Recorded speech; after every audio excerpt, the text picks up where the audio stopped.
Good afternoon, everybody. Welcome back to another edition of Ain't That Right? I'm your host, the Duncan Dad, here on SR1029thegame.com, the Coastal Sports Network. We're doing it live here on a Tuesday afternoon, midday action. If you're on the West Coast, thanks for joining us as you hit your little commute or as you're hitting that first little coffee break midday. So, what is going on in the world? What isn't going on in the world right now? Holy cow, we have so much to talk about. First of all, let's just exercise common sense, right? Let's right out of the gate, please, just common sense, right? Um, there's times where we can be prudent and avoid certain situations, being in certain arenas, certain areas. Other times, because of what we have to do, regardless of where we want to go, regardless of what choices we make, we have to cross certain paths with certain people, places, things, individuals, or entities in general, sometimes the cities, the highways, the byways. But sometimes, like going around the block to circumvent a little bit of confrontation or a little bit of putting yourself in a bad position, an ounce of prevention, pound of cure, kids, right? Ounce of prevention, pound of cure. Sometimes you got to hit it straight on. Sometimes you can't sit silent. Sometimes you can't just ride in the background. But other times, we don't exercise that value, right? We don't exercise that, might be better, might be 20 extra minutes, 10 extra minutes to sort of go this way. But what you're preventing in many places and many times is well worth it. Other times, like we said, you can't avoid it. You got to hit it straight on, speak up, stand out, say something, see something, say something. Lots of little quippets, lots of bits of knowledge today. But I think what we're really trying to get into is not being so fast to define something, not being so fast to label something, not being so fast to engage without having a full complement of information, a full sample size. Right away we talk about how ascending superstars, people are great, people aren't great. They have one or two performances and, oh my gosh, it's the best thing since sliced bread. You hang out with somebody a couple times, like, oh man, this guy's awesome, this girl's awesome, it's really fantastic.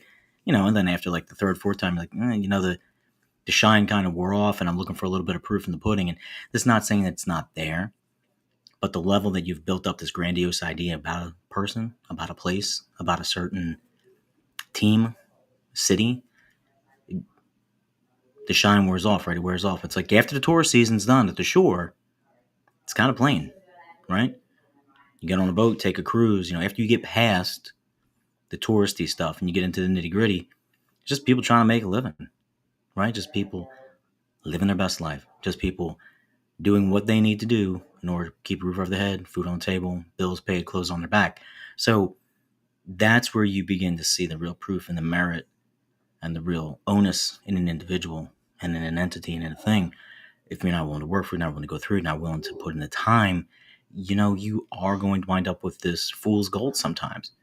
And does fool's gold pay bills? Yeah, it pays bills. Sure it does. Does the instantaneous, real hot ticket thing show up every now and then? Yeah, sure it does. I mean, we see this all the time. Look around the NBA right now. Right, the NBA, you have Tyrese Halliburton. People are all riding him for a minute. Now you throw him under the bus. He goes big old O for donut in a big game last night. Oklahoma City now leading the series 3-2. And all of a sudden, he's catching all this shade. He's a good player. Is he the second coming of LeBron James? No. Is he the second coming of Kevin Durant? No. Will he be a viable player in the NBA? Yeah, sure he will. But slow the roll. Like, seriously, slow the roll with jumping on these guys and making them the greatest. Like, give them time to prove themselves. Give yourself a moment to have that pause, to have that burp, to be like, oh, hey, you know what? All right. Let me see what happens here for a minute. Because everybody, once you start something and you get a little bit of juice, a little bit of fire, like, everybody's excited. Oh, it's lots of fun. Right? Everybody's excited. You're interested in this. New adventure. Something flashy, something different. But I was listening the other day that anytime you have this new thing, this new spark, this new interest, this new toy, whatever it is, it's because it's new, that thirst, that knowledge, that wantingness to see how it's going to interact, It drives you. Then eventually, like, it plateaus. And we see it real time, rapid time nowadays, especially with a lot of the younger generation, when you give them, a new game, an app, a toy, whatever it is. And since it's a society of this constant dopamine drop where the attention has to be maintained on the regular, you don't build this bond and this relationship and this wanting this to actually grow and mature and give time for success and then failure and then a little bit of stumble and then a rebound and then reorganizing and building up again because you've invested in it, you put worth in it. Now it's just like, here it is, here's the value, here's the worth, I'm done with it, trash, and move on to the next one. We live in this culture, reduce, reuse, recycle, upsize, upscale, rescale, whatever the hell it is. And it sounds great in theory, but in practice, there's a lot of individuals like, I don't have the time to do that. Sure, I can have an old-fashioned coffee pot, make my coffee on a percolator coffee pot from the 1950s every single day, but it's so much easier for me just to go and pick it up from the drive-thru or go to the K-Cup machine or pull my little espresso machine. That doesn't mean that the value is lost on the old percolator coffee cup or coffee pot. It just means that it takes a little more time, a little more effort, a little more patience, but the appreciation for it and the fact that it stood up after now 50, 60 years surpasses my third K-Cup machine or my second espresso machine that's broken down. They're great, makes a great cup of coffee, makes a great little pull on espresso, but we're so quick to just like, okay, I need this now, I need the fresh, I need a new thing, it's really great, I'm just going to spend whatever it is. And the spending that we're talking about, right, it's like, in this sense, yeah, it's financial, but ourselves, we're spending time, we're spending resources, we're spending energy, we're spending emotions, and it's like, all right, is this worth my investment? Because right now I think it's great. I think it's awesome. But in a year from now, how's it going to be? And that responsibility comes back on you, right? The responsibility is on the other parties involved as well. Is my job performing their end, providing me with the tools, necessary items I need? Same thing with relationship. But most of all, like in yourself, like we're complaining about, wish I had this, could do that. How come there's not time for this? How come there's not time for that? And we make ourselves busy many times in order to feel as if we have some kind of secondary intrinsic value to just existence. And I'm not saying like all you have to do is just exist, because then you just sit around and bed rot, or you'd sit around and you just veg out, or you'd sit around and 4 hours goes by and all you've done is just scroll. Right? It's like dialing in and trying to find how you build on yourself consistently, little by little, every single day, week, month, year, so that when you sort of have this recap and you look back over, quote unquote, the career of someone, you can say, no, that person was a bona fide, superstar. That person was a bona fide, solid stand-up individual who showed up consistently and maintained a consistency and a level of success over this time. And yeah, there was highs and yeah, there were lows, but for the most part, there was this constant motion. There wasn't this like burnt out superstar, shooting star who, man, remember that really awesome season, blah, blah, blah, blah, blah. And that was the end of it. I remember getting an insert in a Sports Illustrated magazine back in, had to be early 90s. And it started out as the baseball preview. And it was like, it started off with, imagine being like this guy, Tuffy Rhodes, hitting 3 home runs on opening day.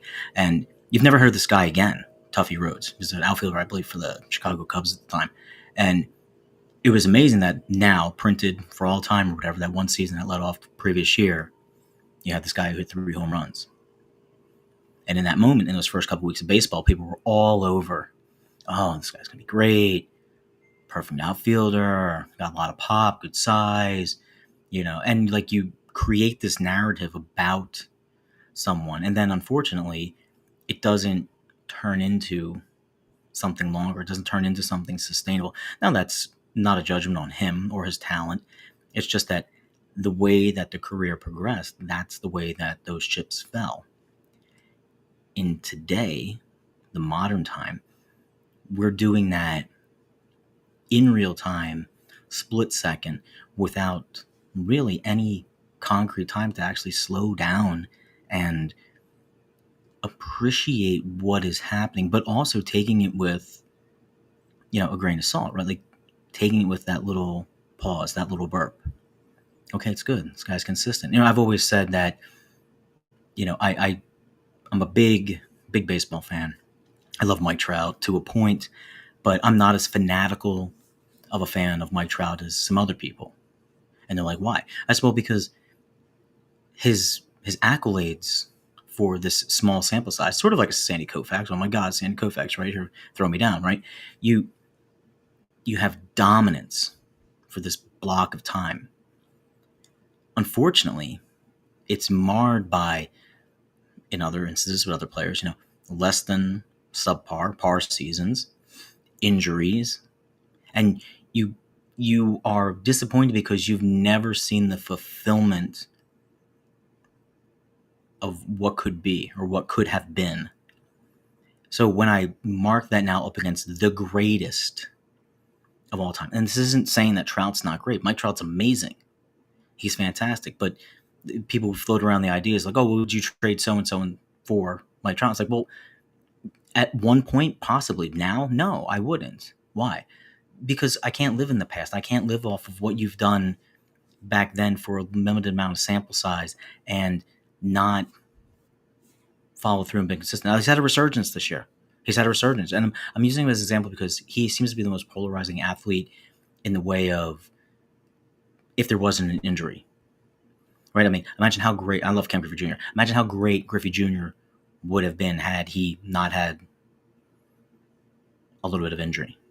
And I think Ken Griffey, love him to death. Probably, second greatest baseball player I've ever seen in my lifetime. But the unrealized potential a lot of times is what we see after the fact. And I say with Trout and with Griffey because we have a big enough sample size to look back now and say, oh, okay, look, for a particular amount of time, these guys were great. They were consistent. And yes, they were anointed like that out of the box, but they maintained that.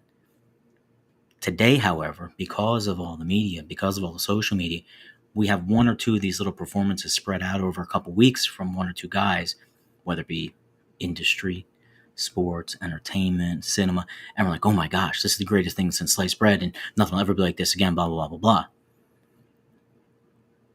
Just take your time a minute. Take your time a minute.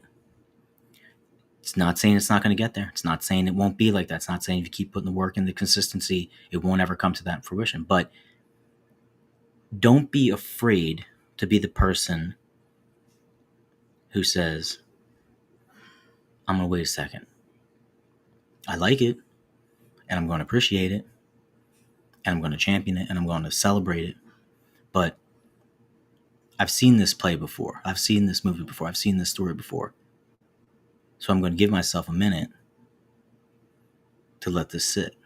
You're not discounting it, but you want to see how this develops. Why? Because it takes all this energy from both sides, right? Everybody that's involved, it takes this energy, it takes this consistency. There's a big argument going on right now about the quarterback in Philadelphia and how his season went. Was it a good season? Was it a great season? What was the end result? Where would you rank him? Blah, blah, blah, blah, blah. It's getting everybody to talk here. Everybody's all throwing up in arms. Your quarterback for championship winning team, your Super Bowl MVP, there's not much more that you can do as the leader of a team to have anything greater. Statistically, you could rack up all the numbers in the world. At the end of the day, what do you want to do? You want to figuratively, literally cross the goal line, win a championship, be recognized as the best player of the game. That, like, you did it. Like, that's you can't really top out any more than that. You want to go get the MVP of the league? Okay, go be the best player in the league. So you could be the best individual player in the league, but you would trade all that in an instant for a championship. So we put these qualifying parameters on individuals. And we're like, well, show me what you've done, not just for right now, but over this period of time. And you have to take in the dips, right? You have to take in the variables. And look up and down any decent bit of investment, right? There's a dip, there's an up and a down, there's an ebb and a flow. But certain things are just consistent. And when you look back and you look at these consistent performers, then you can quantify them as like, they were the best of their generation. They were the best of their peers. Same thing even in like your relationships. You can look back over all your relationships. This isn't just intimate relationships. This is business relationships, right? This is acquaintances. These are friends, colleagues. And you see the ones that are consistent. That doesn't mean they have bad, like good years all the time. It doesn't mean that they don't come and go. People do come and go. I had a conversation with my daughter the other day. They had moved away from a school and they go back and they're meeting some of their quote unquote friends that they had known since they were little.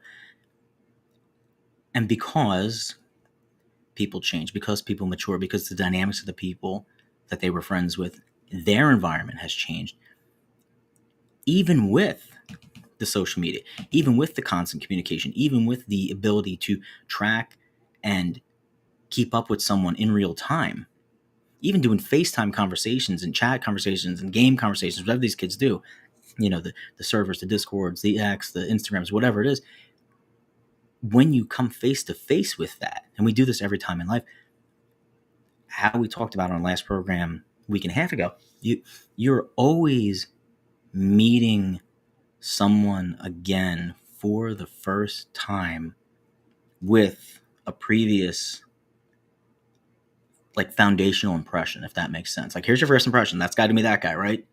And it's like, oh, he's always the party guy. So whenever you meet him going forward, you're the party guy. But every time that you're reintroducing yourself as like, are you still the party guy? Or like, oh, you're the party guy, but you're kind of matured now. So eventually it's like, oh, that was a part of who you were back then, but now this is how you are now. So constantly changing. Why? Because your situation changes. Their situation changes. The world's situation changes. The environment changes. Relationship dynamics change. Life, death, tragedy, all that stuff happens. So you're presenting, hopefully, this idea, this credo of like, here's my consistency. Here's who I am. This is how I'm going to be. Whether it's good, bad, right, wrong, or indifferent, that's what you're bringing to the table each time. But make no mistake about it. Every time that you show up to engage, have a transaction, perform, interact, you're reintroducing and reselling, reaffirming yourself to whomever it is. You want to get to the point where finally you're comfortable in a situation with someone, some people, some things that there's an understanding, but doesn't mean that you have to stop doing the work. Doesn't mean you can stop doing the work, right? Because we get comfortable. Comfortable breeds complacency. Complacency kills. Contentment is different. Contentment comes with enrichment. Contentment comes with a constant deposit of emotions and interactions and building up and listening and hearing and talking and sharing and changing and maturing, right? Because if you're content something, that means that you're resting in it. And if you're resting in something, you want to rest in something that is nourishing you. You rest in something that is, giving you something of value, and you in turn are giving them or the entity some sort of value. But just to exist, just to not do anything, no. So again, we're quick to see this. We like it. We identify it. We anoint it. And then what happens? It falls off. It goes away. It hits a little bit of that bump, right? Stock drops. Life factor happens. Something goes down.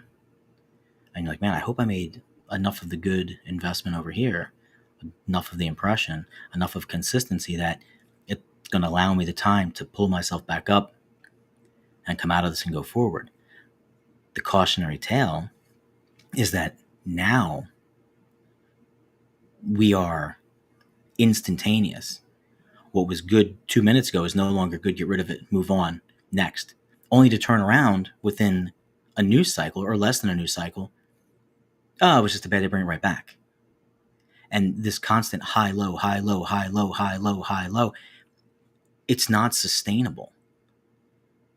It's not sustainable. Why isn't it sustainable? It's not sustainable for the same reason why you don't walk into a room and have the light switch and sit there and constantly flip it on, off, on, off, on, off, on, off. Eventually, that circuit is going to short. So what happens is that, like, when that circuit shorts in our lives, in the people that we're interacting with, in the people that we see, that we judge, that entertain us, etc., instead of trying to slow down with the on and off switch or appreciating, okay, Switch is on. Switch is off. We're like, screw that. Go to the next switch. Go to the next switch. Go to the next switch. Until for some reason, the universe deems, or we deem, or circumstance, environment deems, that we go back and we have to revisit a particular switch, relationship, entity, whatnot. And it's like, man, I'm going back to that. And how did I leave that? How did we leave that? And it's not only how they left it with you, but how you left it with them. And then what your impression of them was and their impression of you, and what working. People are like, oh, don't burn bridges, and burn bridges, do this. And like, identifying, seeing the consistency, getting idea. Like, you go back with this bit of caution, right? You go back with this knowledge. You go back with this information. So like, you know what? The last couple of times that I was open and honest and whatever this individual, it didn't really yield anything of value. So now I'm forced back into this situation, but now I'm going back with a little more temperance, a little more prudence, a little more eyes wide open. My guard isn't up, but I'm definitely aware. Other times you revisit things and you're like, man, this is my solitude. This is my safe place. This is my refuge. So I want to run back to that and be able to just let go of things. But that takes time, and it takes experience, and it takes understanding, and it takes trial and tribulation and growth and humility and hubris. Like, all of that has to run its course. I mean, we are so quick nowadays to just have it, don't like it, write it off, have it, bored with it, something else, have it. Oh yeah, I remember that. Yeah, that was, I remember that. But what you remember is just being in that experience, not what resonated from the experience. Ask any kid, ask any adult who grew up with having to, ask your parents' permission to go out to, have a date, or ask your parents' permission to buy something, or, I had to wait and save money to get a pack of baseball cards, buy the little red wagon, buy the little Cupid doll, whatever it is. The experience of, okay, you can do this, little Timmy, Johnny, Sally, Joni, whatever your name is, but you're going to have to do X, Y, and Z chores. You're going to have to do this well with your grades. You're going to have to be on your best behavior. And then at that point, then you can go ahead and we'll make your little purchase. So we see something really nice, like the athlete. We want to have it, we want it to be great. Okay, good. But we got to put in the work to get it. Okay, fine. So now my experience with it is that there's going to be some sweat equity. There's going to be a little bit of emotion. There's going to be like, do I really want this? Do I really need this? Is this something that's going to fulfill me? Am I going to strive towards this? Am I working towards this? Am I willing to sacrifice other things in order to attain this? And that the proverbial this is attaining a good relationship, attaining a good job, attaining a good character, good standing in the community, good background, whatever it is. But it won't just instantaneously happen. It won't just instantaneously be there. You may get a little leg up because of, well, maybe your legacy, maybe your parents, maybe your grandparents, maybe your grandma, maybe an uncle. You may get a little bit of an edge, but in most instances, you still need to perform, right? So are you willing to be there, willing to put in the effort, willing to put the work in, live up to that expectation, live up to that label? Because you came out of the box gangbusters, right? You came out, everything all set and ready to go, all the talent in the world, all the perfect characteristics for success. You had minimal success. You were greatest player on your Little League team, greatest player on your AAU team, greatest player in your high school team. Now you're finally meeting a little bit of adversity, a little bit of flair. Great, awesome. Now you got knocked down a little bit. Now you're starting to come through again. Working and going through it, having to struggle, doing it when you don't want to do it. That experience is different than, hey, go over there, pick out what you need. We're going to sign you up for anything There's a billion programs out there. There's a billion grants out there. Whatever it is, and you're instantaneously going to go from picking up a bat, picking up a ball, whatever it is, for the first, second, third time to now you're on a travel team. You're going all over here. It's not saying you don't have talent. It's not saying that you aren't going to succeed.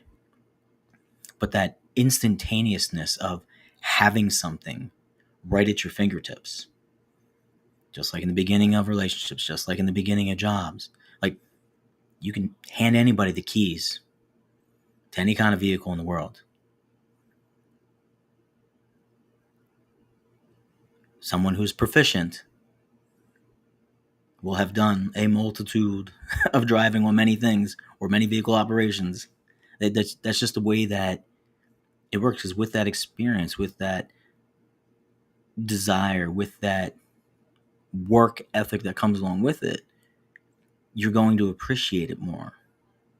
It's a different understanding. You talk to people all the time, and this does not discount the individuals, again, Murphy button, that hit a home run right out of the park. It happens, right? It's always exception to the rule. But you will listen to everyone. They will say to you, "Oh, I built this company from X, Y, and Z, and I remember the sleepless nights, and I remember this, and I remember sleeping in my car, and I remember, pedaling going to the door. I remember, basically selling myself out for my dream to do whatever it had to be done." Their love and their level of understanding of that success is exponentially greater and will always be greater than someone who just quote unquote hits the lottery. There's a value in that. Taking it back to how we started at the top of the show, that has been cut out from our society nowadays. It's not completely lost, because there are places and there are individuals. Again, it's the opposite side of the Murphy, right? Like the opposite side of the coin. Like there are individuals that do this, but for the most part, from what we see in the majority and what we're being told, we miss out on that. Again, we talked about this earlier when we were celebrating all the individuals who were, representatives in their community, foundations, charity events. We see the end product. We see the party. I'm going to go and party. I'm going to lift you up. Going to affirm. Going to celebrate. Going to champion. But you don't see Tuesday afternoon at 1:30 where they've got a stack of bills and a stack of papers and going through emails and a call log of people that they need to touch base with to set things up. Like, you don't see that. Why don't you see it?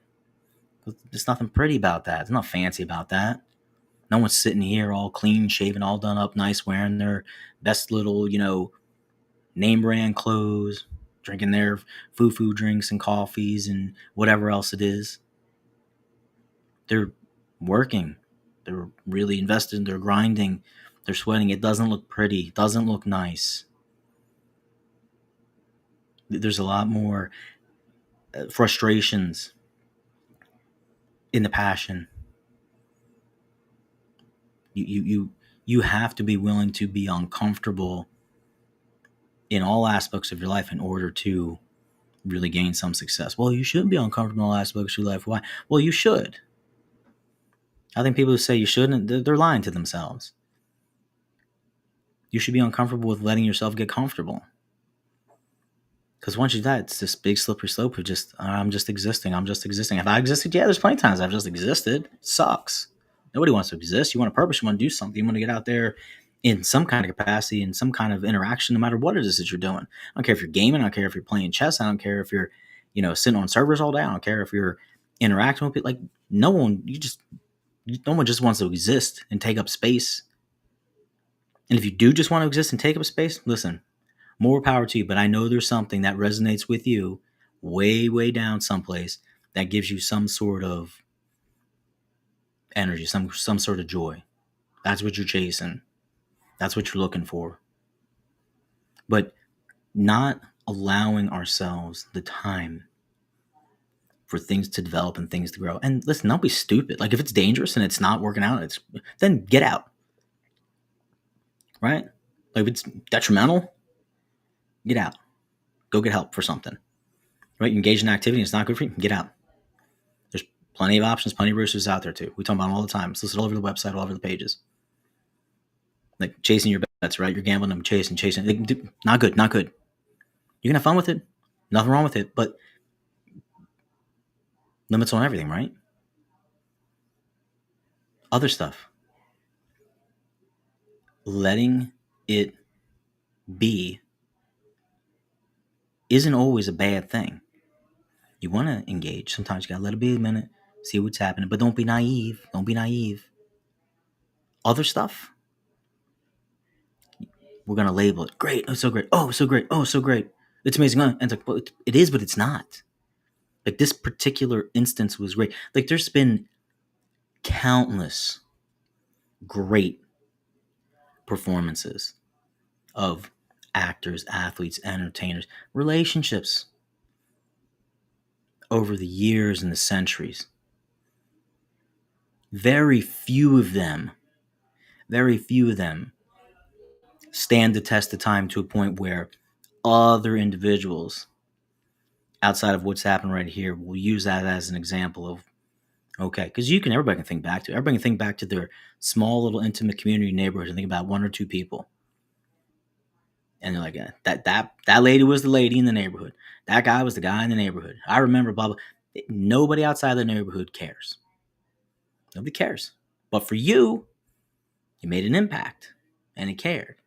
So was that in their own right, in their own world, were they great? Yeah, they were great because they made an impact and they made an impact with you. But to use them as a huge example for everyone else to measure well, maybe not. Maybe so. Maybe we're missing the stories. You have the stories, bring them on. Let's share them. Let's talk about them. Let's shed the light on those things. Because maybe those are the ones that we need to pay attention to as opposed to everything else that we're constantly fed, that constantly goes in and goes out. How many people, how many celebrities, how many athletes have you cycled through in the last 5 years? The last 10 years? The last 20 years? And then you think about, okay, all time.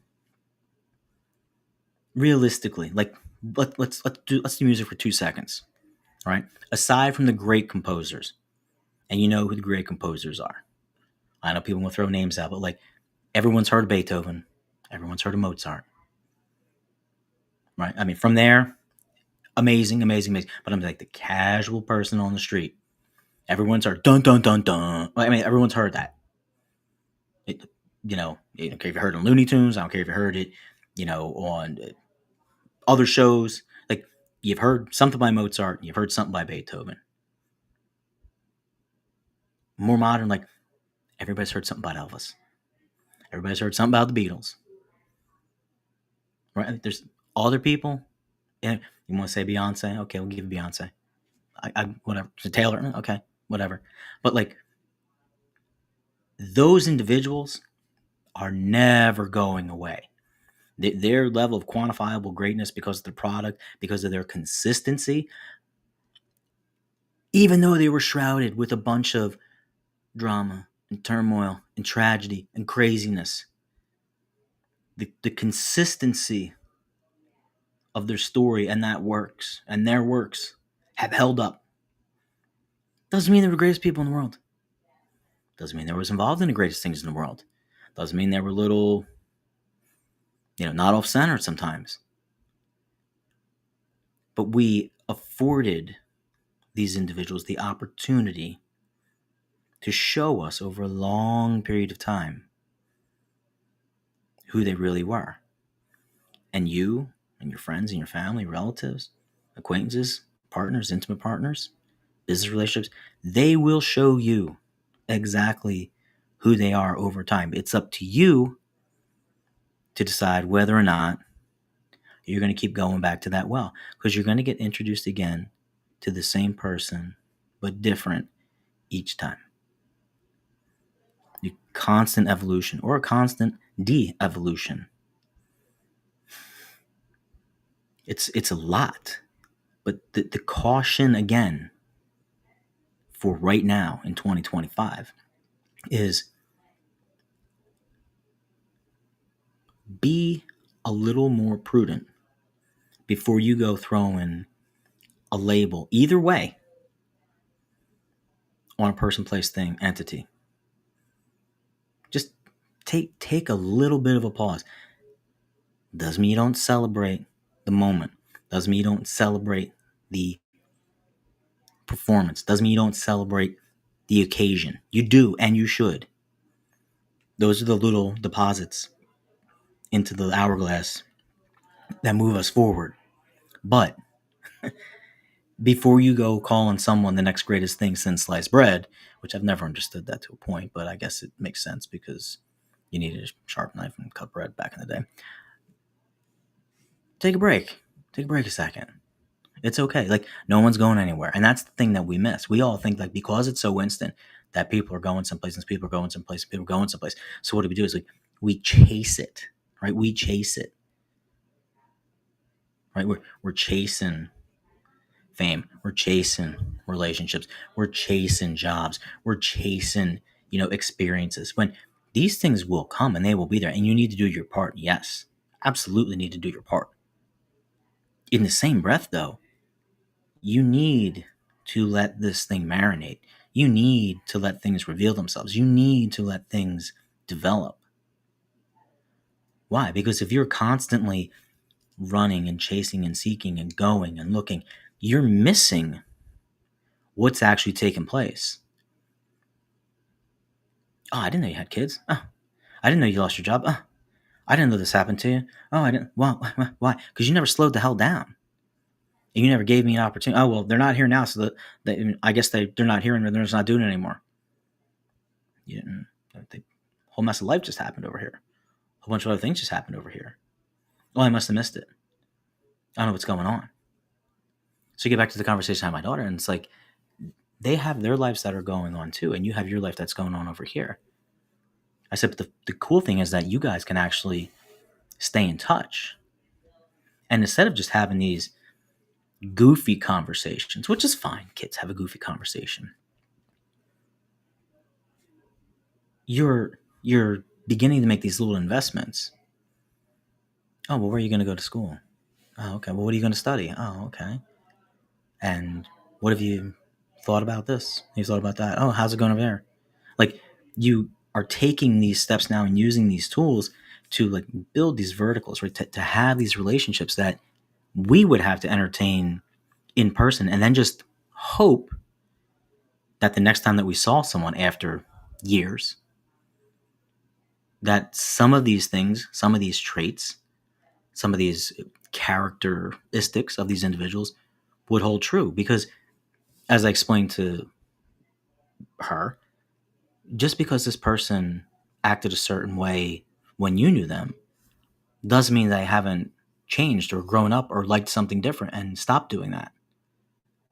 So it's a little awkward because now you're seeing someone that you haven't seen in a while and they're not what you remember them to be.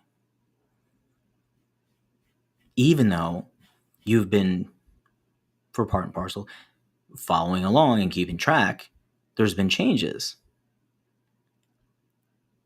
And it's difficult now when we are so accustomed to seeing all of these changes happen in the real time. So when you remove that variable, it sends a little shock to your system, like, whoa, what's going on?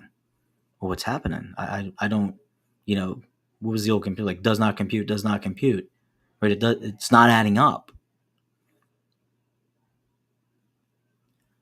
Give yourself a second to allow things not to add up, to allow for a little bit of growth, to allow for a little bit of perseverance. Again, if it's dangerous and it's not good, you don't need to hang around with that stuff. You don't need to keep involving yourself in that stuff, right? Sometimes where you can avoid certain situations, just avoid the situation, right? Like you're not a better person because, just because I can walk down the street because I have all the rights and liberties to walk down the street.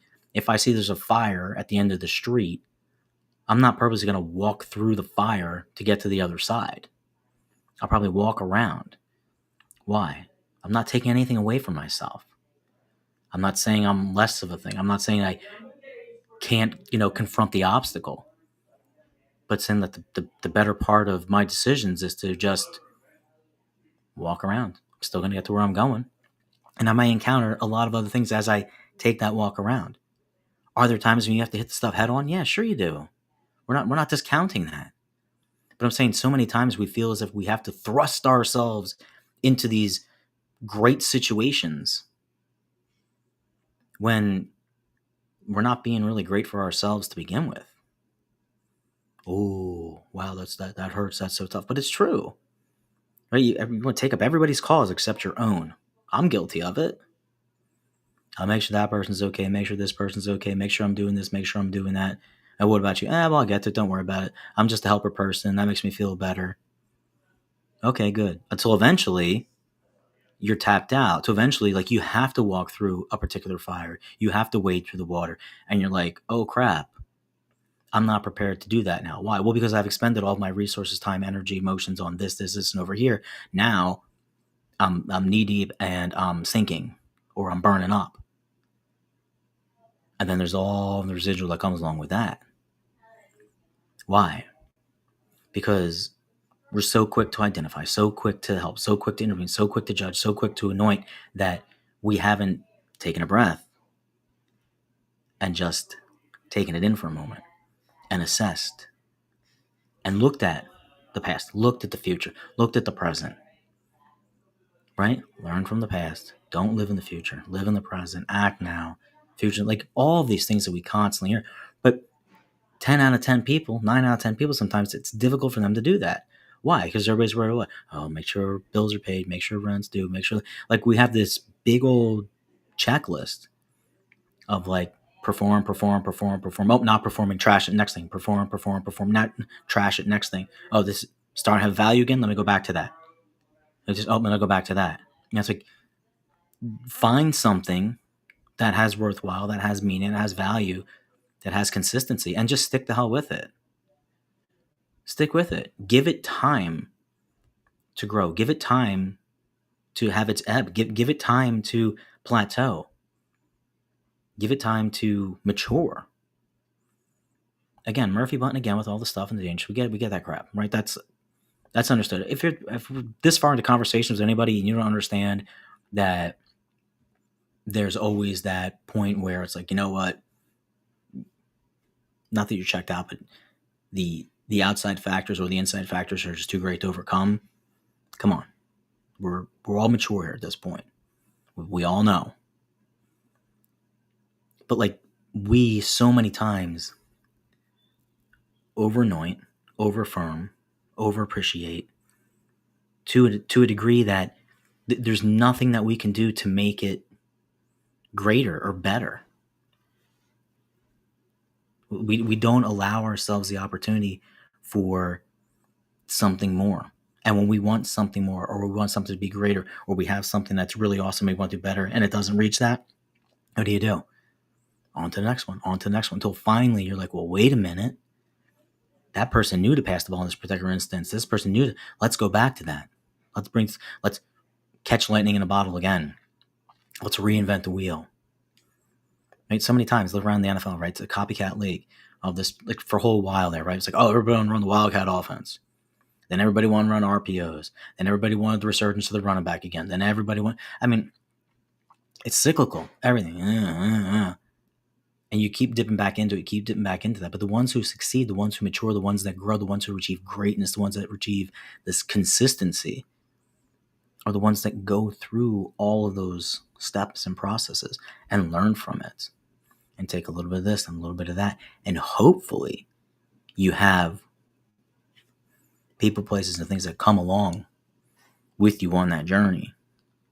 And that's what you're looking for, right? That's what you're looking for. So you're going to have a bunch of experiences in your life and do a lot of cool things, a lot of crazy things, a lot of boring things. Learn from it. Enjoy and live in the moment. Make the memories. But in the same breath, when you look back, things that you think are boring now are going to be great and amazing. Things that you think are amazing and great, super fantastic right now, are going to be pretty mundane. But you have got to allow yourself the time to do that. It's not saying you don't mark it. It's not saying you don't keep track of it. It's not saying that you don't keep chasing it. You should. But if you are not growing with that excitement, not growing with that maturity as you go forward in your life and in your experiences, then whether you like to admit it or not, you have kind of just gotten into that neutral gear. And that's fine if that's where you want to exist, because again, Murphy button, everybody's fine in their own instance where they want to be. But don't get upset and don't be frustrated with other individuals who want to constantly evolve and pursue and get better. And it's difficult because we're geared to get to a certain point, be safe, content, chill, and relax, or burn out fast like a shooting star. And since everything is so available now, we just on to the next, on to the next, on to the next. If you're going on to the next, I hope you're going on to the next because you have outgrown that with which you are leaving behind. You're not forgetting it. You're not discounting it. It's not saying that you might not even revisit it at some point, mentally, physically, emotionally. However, you have learned that with which you needed to learn from that particular instance, engagement, occurrence, and you take that with you going forward. All about experiences, all about allowing the moment to develop. So, before we go throwing people under the bus because they went over, before we start anointing people as the second coming of Babe Ruth, take a pause.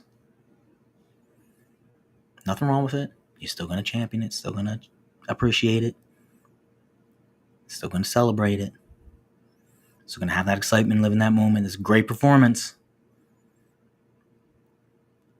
But when you're able to look back after a requisite amount of time has passed, in some instance, could be a week, could be a month, could be 2 years, then you'll be able to actually say to yourself, this was great.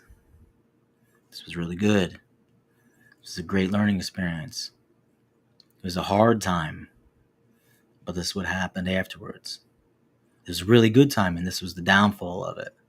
This is what we learned. This was overcome.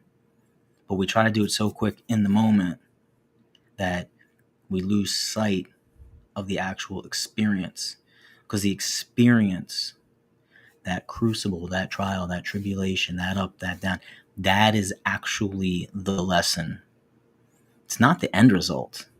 The end result's always going to be the end result. You play stupid games, you're going to win stupid prizes. That's how it is. Like 1 + 1 will be 2 from now until eternity, unless someone comes down and the aliens say the math was wrong or whatever. The process, that's the lesson. That's the joy. That's the sharpening, the honing. That's what we're going for. That's what we're going for. I'm doing it every single day. How much more can be done? How much more you can take? How much more you can press? How you going to react? How you not going to react? You going to enjoy it? Yes. Are you going to be prudent with it? Yes. You get excited? Yeah. Like all of these things. You know what the end result's going to be. End result's already determined for everybody. It's already determined. It's what you do that everything hangs on. And that's where you get to find the fun, the happiness, the experience, the journey. It's right there. All right, everybody, thank you so much for hanging out today. Quick little talk. Shout out to everybody down there in Florida. Tonight we have game number 6. Panthers looking to go back-to-back Stanley Cup champions. The Lord Stanley Cup is in the building. Have fun, everyone. Enjoy the game this evening. I will see everybody